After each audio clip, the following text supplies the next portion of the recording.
Hi, everybody. Welcome to another episode of Pretty Lies and Alibis. I'm Gigi. I'm flying solo today. We could not get our schedules to line up. So we wanted to get this out, though, because the Curtis Reeves trial will have closings tomorrow morning at 8:30, and then the jury will get the case. So we wanted to go over his testimony. He took the stand in his own defense today. It was pretty interesting. I'm really curious to see what this jury's gonna do. I think it could go either way, to be honest. I think you may have some people who are in that jury that see him as an older man and sympathize with that. I think a lot of it depends on the age of the jury as well, because a lot of younger people are tied to their phones, and a lot of people do this during previews. So, really interested to be on verdict watch for this. Before we get started, we want to give a shout out to our sponsor, Two Cool T-shirt Quilts. You can go to twocooltshirtquilts.com/pretty lies and alibis, and they will know we sent you. We have our live coming up this Saturday. We have the signups all across our social media. Pick a team. We're doing kind of a true crime, uh, Jeopardy-ish show. Should be really fun. Whoever picked the winning team, you have a chance to win a pillow from Two Cool T-shirt Quilts. We're really excited about that. Can't wait to go live. We always have a lot of fun. So before we talk about Curtis Reeves' testimony today, I just want to summarize super quick. His wife took the stand a couple of days ago, and she testified that before the shooting, she told Curtis they should just move seats. They decided to stay where they were because their son was joining them and they had already told him where they were sitting. And she said that she was terrified when Chad stood up and turned around to confront her husband, Mr. Reeves.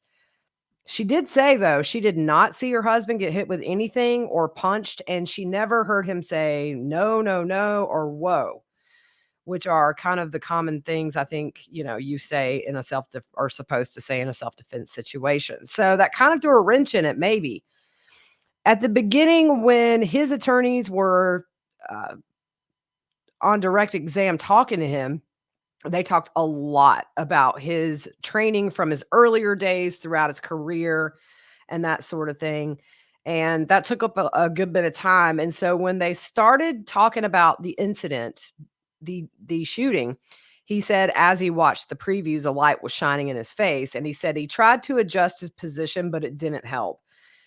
He realized then it was Chad's cell phone, which kind of is a little curious to me because his wife was actually sitting behind Chad. He was sitting kind of diagonal. I mean, unless he had his phone turned, I don't know. Yeah, this is one of those cases. Just going to be interesting, I guess. He said that he leaned over and asked Chad if he could turn off his cell phone. And he said he leaned over so he wouldn't have to yell. And he said that Chad said to him to F off and get the F out of his face. So he said after 30 seconds and Chad didn't put his phone away, he decided to go to the customer service desk. And Reeves said that he tried to diffuse the situation. And he said, if I had known you had put your phone away, I wouldn't have involved the manager. He said Chad was still talking loudly, facing away from him. And he said movement caught his eye and he looks and Chad is on his feet. He said he saw a flash of light and everything went fuzzy. He said he thinks he was hit in the face that struck his glasses. And he said the top left side, and said he felt the impact. He said there was a lot of yelling and a lot of profanities. And Reeves said the F word was Chad's primary vocabulary at that point. Reeves said he was sitting down. That put him in a defenseless position. He said Chad looked like a monster standing there, saying Chad's behavior verbally and physically was like nothing he'd ever seen. Now, just remind you, this guy's worked homicide. He's been on the police force or was on the police force for decades. So I don't know. From what we've heard from witnesses in the theater, this is not what they experienced. So Reeves said that Chad was a threat, and the closer the threat is to you, the less time you have to react if anything were to happen. And he said he tried to move his body further away from his wife and was leaning with legs stretched out because Chad was trying to come at him and was out of control. He felt trapped and couldn't get up, again saying that he was defenseless. So at some point after he's reached, either trying to come over his seat or trying to hit Reeves, according to him. He said he made the decision and had no alternative. In his opinion, he said Chad was completely out of control and he's not settling down, and even his wife appeared to be trying to hold him back. He said he had never encountered somebody exhibiting that kind of anger and rage, and he said at that point he had no other choice, so he reached for his pistol. He said he thought this was the end of the line for him, and he thought at the very least he could be seriously injured, if not killed. He said he fired one shot, and as soon as he turned away, he was no longer a threat. So he said he laid the pistol down and tried to determine how badly he himself was hurt. He said, "Then I realized everything was blurry because my glasses were askew." And he got teary eyed and his voice started shaking. And he said, "I didn't want to shoot anybody. I came to the theater with my family to enjoy a movie, not to be attacked by some guy that's out of control." He said he had never experienced anything like that in his life, not inside a movie theater or anywhere else, and he was in shock. And he said in his mind, it all happened in the blink of an eye. There was never anything mentioned about popcorn after firing the shot. He said he had no knowledge at all about the popcorn. He didn't even see it until he was putting his glasses back on and Chad's phone and and the popcorn was around his feet. He said he put the gun in his lap because he didn't know who else in the theater might be armed and he didn't want anybody to think he was a threat. He said that came from his training, and a deputy came and took the gun from his lap, and he said, "I was then arrested in seat number 9." So on cross exam, Rosenwasser, I believe is how you pronounce it, but you guys know how we are with names. So if I butchered your name, sorry. He said, "Did you intentionally kill Chad Olson? Did you kill him out of rage, blind fury?" And Reeves responded that he killed him out of fear. And so the prosecutor says, "You didn't just snap and kill him." And Reeves said, "No, sir." So the state says if someone throws a non-deadly object at anybody else, like a plastic water bottle, for example, you can't kill that person for throwing an object, can you? And Reeves said that's kind of a hard question to answer. And the defense says just asking as a fact pattern, that's all. And Reeves said, then no, sir, which I thought was interesting because they essentially got him to admit that throwing popcorn is not a reason to kill somebody. It's been really disputed about the cell phone, whether or not it was actually thrown. I think that obviously the prosecution is saying that was not the case. So they ask him if you came across somebody that had a firearm, you could hold them at gunpoint to de escalate, right? And Reeves said, not as a civilian, but as law enforcement, yes. The prosecution said, you've been trained in de escalation, which is how to reduce the intensity of a conflict. You could loudly say something. And Reeves said it depends on the circumstances, but yes. The prosecution said another way to de escalate, if you have a firearm, you can simply point it at somebody. Reeves said, I don't think that's a good idea. If you point a firearm, you have no idea what their capabilities are, and they could easily take it from you. And the prosecution said, but not at a distance. So the prosecution also says, are you saying that as a civilian, you would abandon those tools and not use them in the real world? And Reeves responded, I don't think I would point a gun at anybody as a civilian. It may not be a good idea if you're not law enforcement. Prosecution said in the past, when someone has had a weapon and you've held them at gunpoint and told them to drop their weapon, correct? You give them every opportunity before you fire a shot because that would be a last resort. And Reeves said, absolutely, yes, sir. The prosecution points out that he worked at Busch Gardens as over their security. And they said, when you worked as a civilian dealing with other civilians in the park, was your prior de-escalation training useful? And Reeves said, I think de-escalation is universal. The state said, that's my point. You can use that training to calm things down, even in a movie theater. So the prosecution goes on to say 6'4" Chad Olson struck you, but you testified that you bruise easily. And Reeves says, yes, and knocked my glasses off. And then he quickly corrects himself and says they were askew. So Reeves said he was scared and that Chad was irrational. And the state says your perception was an attack that never occurred.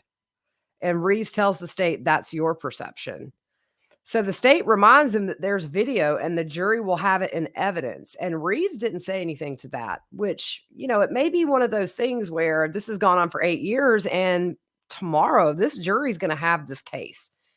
I think that might have been a sobering moment for him that no matter what he says on this stand, the jury's going to go back there without hearing from anybody else and make their own decision. So he could know his fate as early as tomorrow. And the prosecution shows the video again from inside the theater, and they point out discrepancies in his testimony, just telling him that what he is testifying to, the video doesn't show that. And the prosecution says you can't see it, talking about the cell phone being or allegedly being thrown at him by Chad. The prosecution says you can't see it because it didn't happen. And Reeves comes back and says the reason you can't see it is because Chad Olson isn't on the screen in the surveillance video. So the state asks why Reeves says he was hit, but there's not a bruise or anything on his face. And they also say, why didn't you grab your face or wince in pain on that video? And he said, when you're involved in a life or death struggle, you don't have time to grab your face. So the state asks, in talking about him not having any visible injuries, if you remember, he said he had something in his eye, and I believe the EMTs gave him something to rinse his eye out, which made it red, but there was no visible injuries on his skin or eyes or anywhere. And but he asked Reeves if that's what he wants the jury to believe, is that he got hit, and he said yes. So on cross-exam, it really wasn't quite as explosive as I thought it might be. Then again, you're dealing with somebody who's older. I guess you don't want to seem too aggressive to that jury. But Reeves said Chad never said he wanted to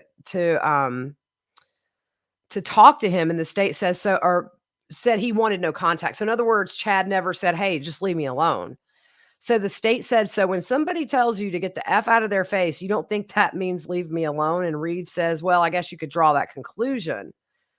He did admit that his wife suggested they move seats, but Reeves said he thought Chad was just being mouthy and it would pass over. So the state kind of ends it with, based on what we demonstrated with the video, at no point is a cell phone thrown at your face. That flash is simply the reflection from your shoes. And Reeves says, I think there's nobody that can answer that but me, and I got hit in the face. So that was essentially it. It's kind of over, and those closings start at 8:30 in the morning. We're going to cover those. We'll put the link out if you want to watch. Jury should have the case by mid-morning, I would think, and now it's just going to be a matter of how is that jury makeup? How are they going to work together? Are you going to have one or two that believe Reeves? Or are you going to have a group of people that think how insane to fire a gun in a movie theater with innocent people sitting around? And so I'm really curious about this one, guys. It's going to be an interesting verdict to watch for. Tomorrow, we will, if there is a verdict, we will obviously talk about that on the podcast, but we will pick back up on the Dr. Husel trial. Kind of haven't paid much attention to date of that because we've been watching this testimony with Reeves. I'm interested in this other case as well, because I was surprised a lot of our listeners do think that this is sort of a witch hunt, and maybe the hospital is trying to sort of allegedly, all this is allegedly for entertainment purposes, by the way, guys, we're going to start saying that, that maybe the hospital didn't have grips on their controlled substances, and here we are. So there are a lot of you who actually do think that Husel was trying to be compassionate, maybe overly aggressive in providing that end of life care. I think the biggest problem for the prosecution is trying to prove that he had murderous intent as opposed to end of life comfort care intent. I think that's going to be really where this case boils down to for the jury. And I think he would have a much harder time saying that it was compassion care if he were sneaking the drugs and not putting in orders that could be traced back to him. We shall see. We're going to keep an eye on everything for you. We'll be back together tomorrow. So we will see you then. Hope you guys have a good rest of your night.